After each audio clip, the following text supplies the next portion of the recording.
Hello শিক্ষার্থী বন্ধুরা, কেমন আছো তোমরা সবাই? আশা করি ভালো আছো। আজকে তোমরা অবশ্যই ভিডিও টাইটেল দেখে বুঝতে পারছো আমাদের সায়েন্স উইথ খায়রুল এই চ্যানেলে আজকের বিষয় ইলেকট্রন বিন্যাস। আমরা কিভাবে কোনো একটা মৌলের ইলেকট্রন বিন্যাস করতে পারি সেই বিষয়টা আমরা জানব। পূর্ববর্তী ভিডিওগুলোতে আমরা জানতে পেরেছি এস, পি, ডি, এফ এই উপশক্তি স্তরগুলো কোথা থেকে কিভাবে এবং এদের মধ্যে কয়টা অরবিটাল এবং কয়টি ইলেকট্রন আছে বা থাকতে পারে সর্বোচ্চ সেটা আমরা জানতে পেরেছি। এবং 1 নম্বর কক্ষপথে কেন শুধুমাত্র 1s এই উপশক্তি স্তরটাই থাকে, আবার 2 নং শক্তি স্তরে বা শক্তি স্তরে বা কক্ষপথে 2s 2p এই দুটো উপশক্তি স্তরই কেন থাকে সেটা আমরা পূর্ববর্তী ভিডিওতে দুইটা ভিডিওর মাধ্যমে কোয়ান্টাম সংখ্যার মাধ্যমে আমরা তোমাদেরকে জানিয়েছি বা বুঝিয়েছি। আশা করি বুঝতে পেরেছো। যদি কেউ তোমরা ভিডিওটি না দেখে থাকো তাহলে অবশ্যই পূর্ববর্তী ভিডিওগুলো দেখে আসবে। এবার আসি আমরা SPDF এর মাধ্যমে কিভাবে একটা মৌলের ইলেকট্রন বিন্যাস করতে পারি। আমরা অবশ্যই কিছু সংখ্যা মনে রাখবো। কিভাবে? এভাবে বক্স আকারে তোমরা লিখবে, যদি খাতায় নোট করো। 1 2 2 3 3 4 3 4 5 4 5 6 4 5 6 4 5 675 এবং 678। আসো এই সংখ্যাগুলোর মাধ্যমেই আমরা আমাদের ইলেকট্রন বিন্যাসগুলো করে ফেলব। এবার আসি, তোমরা প্রথমে কি করে নিবে? 1s 2s 2p 3s 3p 3d 4s এইভাবে তোমরা সাজিয়ে নিবে। আমাদের এই সংখ্যাগুলো তুমি দেখো একবার। 1 2 2 3 3 4 3 4 5 4 5 6 4 5 675 678। এবার আসি আমাদের এই সংখ্যাগুলো কেন প্রয়োজন, কিভাবে এগুলো কাজে লাগাবো আমরা। আমাদের এই 1 মানে হচ্ছে প্রথমে যেই ইলেকট্রনটা আছে, ইলেকট্রন বিন্যাসের সময় আমরা প্রথমেই এই 1s অরবিটালে দিব। আমাদের ইলেকট্রন প্রথমেই যাবে কোথায়? 1s অরবিটালে। এবং পরবর্তীতে দেখো 2 2, তার মানে আমরা প্রথমে এই 2s এবং 2p দিব। তাহলে এটা গেল প্রথমে, তারপরে এইটুকু আসলো দ্বিতীয়তে, এবং তার পরবর্তীতে আছে কি 4 3 4 4 3 4, তার আগে আছে হচ্ছে কি 3 3। তাহলে আমরা কি করব? 3 3 এটা আমাদের 3 নং পর্যায়ে আসবে। তৃতীয় পর্যায়ে আমরা কি করব? এই 3s এবং 3pতে ইলেকট্রনটা প্রবেশ করাবো। এবং পরবর্তীতে দেখো এই 3d বাদ রেখে, এই 3d উপশক্তি স্তরটা বাদ রেখে দেখো আমরা চলে যাব কোথায়? 4 এর মধ্যে। আমরা কোথায় চলে যাব? 4 এর মধ্যে। দেখো এই যে 4s, এই 4s এর মধ্যে কি ইলেকট্রনটা আগে আসবে, তার মানে এইটা হচ্ছে কি চতুর্থ পর্যায়ে আসবে, এবং এইটার মধ্যে আসবে হচ্ছে পঞ্চম পর্যায়ে। কি হইল? এখানে আছে 4 3 4, তার মানে 4তম কক্ষপথ অর্থাৎ 4তম শক্তি স্তরে কি করবে? আগে ইলেকট্রন প্রবেশ করবে। এবং 3 নম্বরের যে ডি উপশক্তি স্তর, সেই ডি উপশক্তি স্তরে কখন ইলেকট্রন প্রবেশ করবে? যখন 4s এর মধ্যে ইলেকট্রন প্রবেশ করা শেষ হবে, তখন যদি ইলেকট্রন আরও বেঁচে থাকে বা বাঁচে বা অবশিষ্ট থাকে, সেই অবশিষ্ট ইলেকট্রনগুলো আসবে কোথায়? 3dতে। পরবর্তীতে আবার তুমি দিবে কোথায়? 4pতে।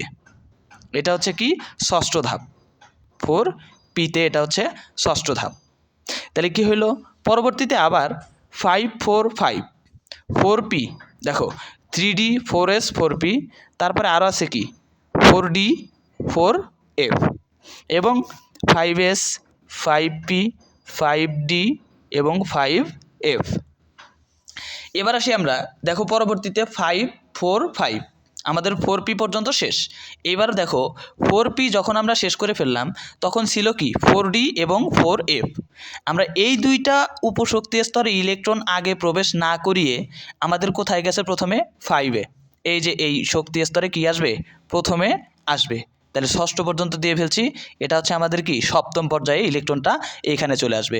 এবং অষ্টম পর্যায়ে কোথায় আসবে 5 4 5 5 4, তার মানে এইটাতে আসবে কি অষ্টম পর্যায়ে 5 4 5, এইটাতে আসবে নবম পর্যায়ে 5, তাহলে 5 4 5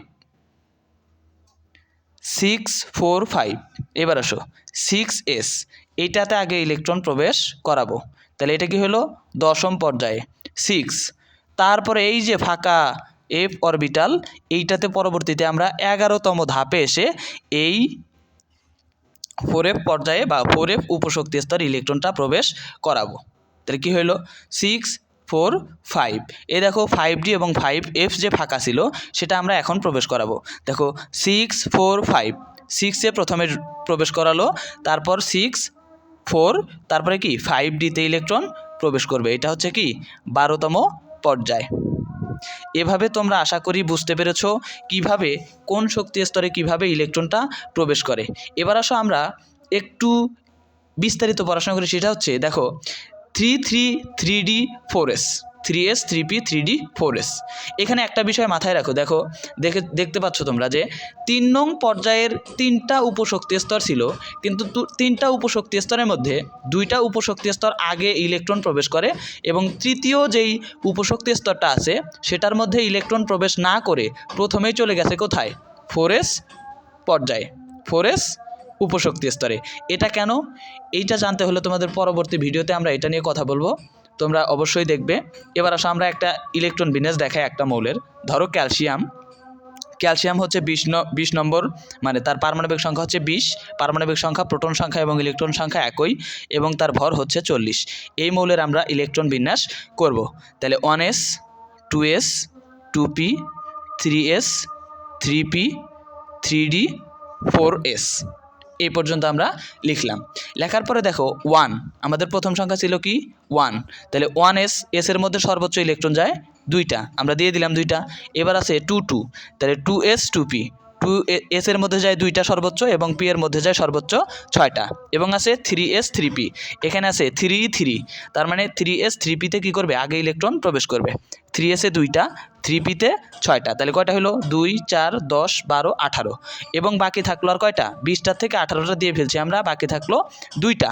এখন এই 2টার মধ্যে দেখো 3dটা ফাঁকা থাকবে কেন, 3 3, প্রথমে কে আসছে 4, তারপরে কে 3, তাহলে 4-এ আগে ইলেকট্রন প্রবেশ করবে, অর্থাৎ 4-এর যেই প্রথম শক্তি স্তর উপশক্তি স্তর সেইটাতে আগে ইলেকট্রন প্রবেশ করবে। এই পর্যন্ত 18টা হয়ে গেছে, এই পর্যন্ত 18টি, এখন বাকি থাকলো 2টি। এই 4s-এর মধ্যে 2টি দিলেই কি হয়ে গেল 20টি পূর্ণ হয়ে গেল এবং এই 3dতে কোনো ইলেকট্রন প্রবেশ করবে না। এরকমভাবে আমরা 0 লিখে দিব, অথবা এই 3dটা না লিখলেও হয়।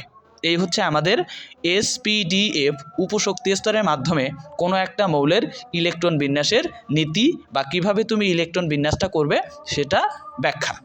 এবার আসো তোমাদের এই সংখ্যাগুলো একটু মনে রাখবে যে 1 2 2 3 3 4 3 4 5 4 5 6 4 5 675 678, অর্থাৎ যেই সংখ্যাটা আগে আসবে সেই সংখ্যাটার উপশক্তি স্তরগুলোতে আগে ইলেকট্রন প্রবেশ করবে। এখন এই 3 উপশক্তি স্তরের আগে, অর্থাৎ 3D উপশক্তি স্তরের আগে 4s উপশক্তি স্তরে কেন ইলেকট্রন প্রবেশ করলো সেটা আমরা পরবর্তী ভিডিওতে তোমাদের জানিয়ে দেব। অবশ্যই তোমরা সেই ভিডিওটি দেখবে। এ পর্যন্ত সুস্থ থাকো, ভালো থাকো, আমাদের চ্যানেলটির সাথেই থাকবে। ধন্যবাদ।